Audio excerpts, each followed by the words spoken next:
On parle souvent de maisons d'accueil pour les personnes âgées. Qu'en est-il ici dans l'Hérault? Comment sont-elles ces maisons d'accueil? Vous allez tout savoir. Aujourd'hui, c'est le choix d'Evelyne. Regardez.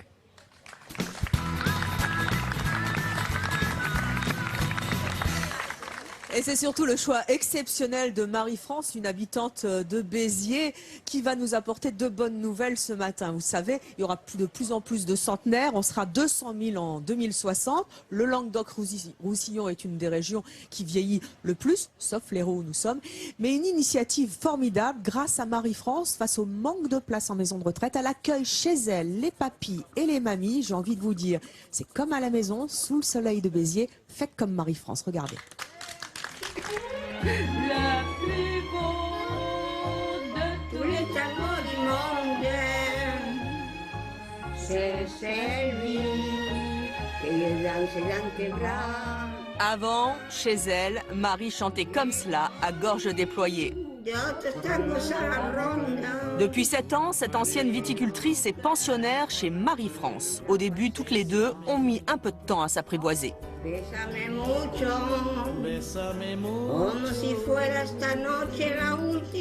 Les petites habitudes, un quotidien qu'il a fallu composer, mais aussi de nouveaux repères spatiaux pour Marie, qui est non-voyante.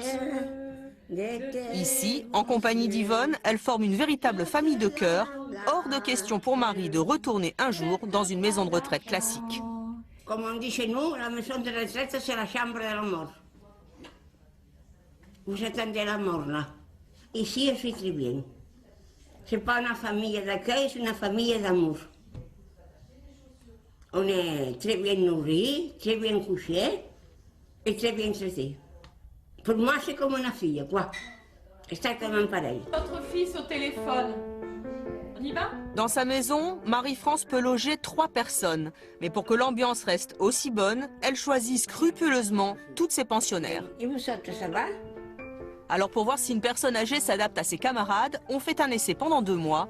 Une maison d'accueil, ça n'est pas un moulin. Moi, je les connais pas, les chansons de Julio. Je lui poserai des questions par rapport à son adaptation avec les 2 autres.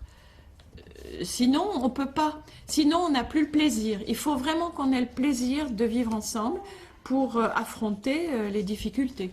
Rien en avant, comme ça, c'est bien. C'est parfait. Et les difficultés, elles commencent le matin dans la salle de bain. Yvonne, d'avant la grippe.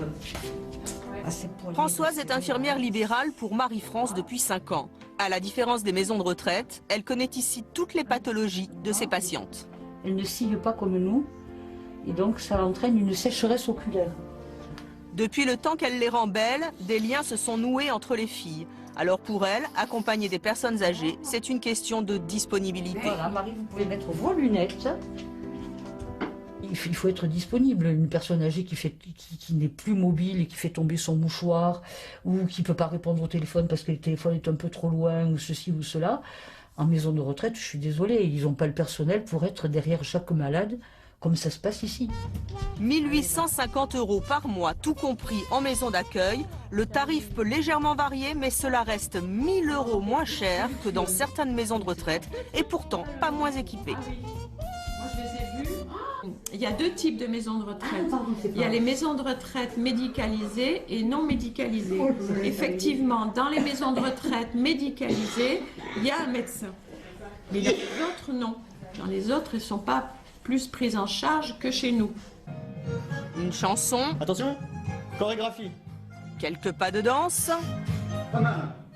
Vous allez pouvoir vous inscrire dans les boîtes de tango. Sous cette apparente décontraction, la prise en charge est totale. Philippe n'est pas taxi boy, mais en réalité kinésithérapeute. Allez, c'est parti. 1, 2, allez. Alors en espagnol. Et son but, c'est de faire travailler les muscles de Marie en l'apprenant par les sentiments. Ils résistaient, vos partenaires? Ah ouais. Ouais. Ils n'étaient pas épuisés à la fin? Non. Eh ben moi, je suis fatigué. Marie, j'essaie de la stimuler par tous les moyens, surtout les moyens qui lui conviennent, qui lui plaisent, pour essayer de lui faire travailler ses jambes, ses muscles, ses articulations qui ont tendance à rester un peu au repos toute la journée. Elle est assise. Et puis comme elle ne voit pas, en plus, elle risque pas de se déplacer toute seule. Donc si elle n'a pas quelqu'un qui l'amène à faire des choses de manière ludique, elle ne bouge plus. La famille d'accueil, c'est comme dans toutes les familles, on traverse des moments de bonheur mais aussi des épreuves. Récemment, c'est Yvonne qui vient de perdre son mari, 70 ans de mariage et puis d'un coup plus rien. Tous les deux venaient d'entrer chez Marie-France il y a 3 mois. Alors ces derniers jours, on veille à ce qu'Yvonne se change les idées. Est-ce que vous mettiez des échalotes, vous? Ou de l'ail? Non, pas d'ail. C'était très dur pour elle de le voir se dégrader comme ça et de le voir si agressif, lui qui ne l'avait jamais été. Elle était gênée pour nous en plus, parce qu'on ne se connaissait pas beaucoup. Et là, bon, là, elle est encore sous le choc, bien qu'elle va mieux et elle a envie de vivre, Yvonne. Elle a vraiment envie de vivre, elle l'a dit. Et l'envie de vivre, ça s'entretient. Comme chaque mercredi, Marie-France reçoit à déjeuner sa fille Karina et ses petits-enfants. Un souffle nouveau dans la maison. Moins toussé quand même là. Ouais, ça va mieux aujourd'hui. Karina travaille aussi avec sa maman. Un jour sur 2, elle la remplace pour s'occuper des pensionnaires. Une aide précieuse, mais aussi l'apprentissage d'une certaine manière de faire qui laisse le temps au temps. Vous redressez? Un peu plus droite? Voilà. Elle peut prendre le temps qu'elle veut pour y aller. Donc si elle n'a pas envie de le faire tout de suite, eh ben, j'essaye avec le temps que j'ai, je peux... Il y en a qui n'ont pas envie d'aller aux toilettes par exemple, il y en a qui n'ont pas envie. Eh ben, c'est pas la peine de les brusquer puisque j'ai tout le temps pour y arriver en douceur.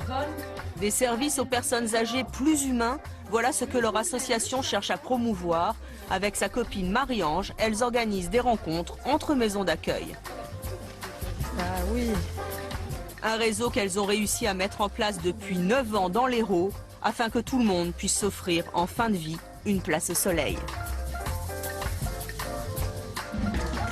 Et voilà, une belle place au soleil car il en manque tellement en France. 600 000 places seulement en maison de retraite pour 12 millions de personnes âgées. Nathalie, bonjour. En voyant le reportage, on avait l'odeur des petits plats de la maison de retraite. Ça vous rappelle votre belle-grand-mère qui est allée aussi dans une maison d'accueil? En famille d'accueil, oui, tout à fait. Comment ça s'est passé? Eh bien, en fait, c'est des... Vous êtes passé par l'assistante sociale. Tout à fait, voilà. Parce que vous avez une grand-mère maternelle qui est en maison de retraite, et puis vous cherchiez un autre système, et vous avez trouvé un système moins cher, et surtout beaucoup plus humain chez Daniel, qui est juste derrière vous. Tout à fait. Et qui a accueilli votre belle-grand-mère. Voilà, et c'est l'assistante sociale qui nous a fait connaître l'association. Et comment ça s'est passé? Vous m'avez dit tout à l'heure, avant de démarrer l'émission, c'était incroyable, je n'ai pas reconnu ma belle-grand-mère, elle était radieuse en rentrant dans cette maison, comme chez elle. Elle était devenue coquette, elle était devenue bien... Les soins aussi, les soins médicaux qui sont bien suivis dans les familles d'accueil, plus que si les personnes sont laissées à elles-mêmes ou... Mais vous avez eu confiance parce que Daniel... comme beaucoup de gens, elle est infirmière à la base, donc on peut se dire on peut avoir confiance, mais il y a beaucoup de gens qui peuvent être famille d'accueil pour des personnes âgées sans être eux-mêmes spécialisés dans les personnes âgées ou les soins médicaux. Vous avez eu confiance totalement? Ben oui, parce que les familles sont pas seules non plus, il y a des infirmiers, des kinésithérapeutes... Et ça coûte beaucoup moins cher? Je ne sais pas exactement. Vous disiez 1 000 € dans le reportage, c'est très peu cher pour une maison de retraite finalement, même si c'est encore cher. Oui, c'est à peu près le prix d'une maison de retraite, pas très cher en fait. Ouais. Il n'y a pas de secret, c'est pas un secret quoi. Est-ce qu'il y a un secret dans cette maison? Vous pensez que c'est des secrets? Dans la maison? Ouais, elle est impressionnée, Nathalie. Ce qui est incroyable dans ce reportage, c'est qu'on sent qu'on prend du temps avec les personnes âgées, alors que je suppose que dans les maisons de retraite, on n'a pas le temps. Et c'était joli, je trouve, cette séquence où la jeune femme disait j'ai tout le temps, elle prend le temps qu'elle veut pour aller, pour déambuler. Et tu sais, Nathalie, il y a Daniel donc, qui a accueilli votre belle-grand-mère qui est juste derrière. Je voudrais qu'on la montre parce qu'elle aussi est une femme formidable et vous pouvez faire comme elle. Elle me disait tout à l'heure, j'étais infirmière en maison de retraite, j'ai vu tellement de manque d'humanité, ce qui n'est pas le cas partout bien sûr, que j'ai voulu m'y mettre moi aussi, et elle le fait depuis les années 2000. Il reste une place d'ailleurs chez Daniel si vous voulez placer un de vos proches, car souvent c'est la chose la plus compliquée, c'est moins pour les personnes âgées que pour les proches. Comment on va placer les personnes âgées? Ben voilà, vous pouvez y aller sujet. Chez Daniel. Bravo. 2012, année européenne du vieillissement actif, je tenais à le dire. Voilà. C'est bien pour ces maisons d'accueil ici dans les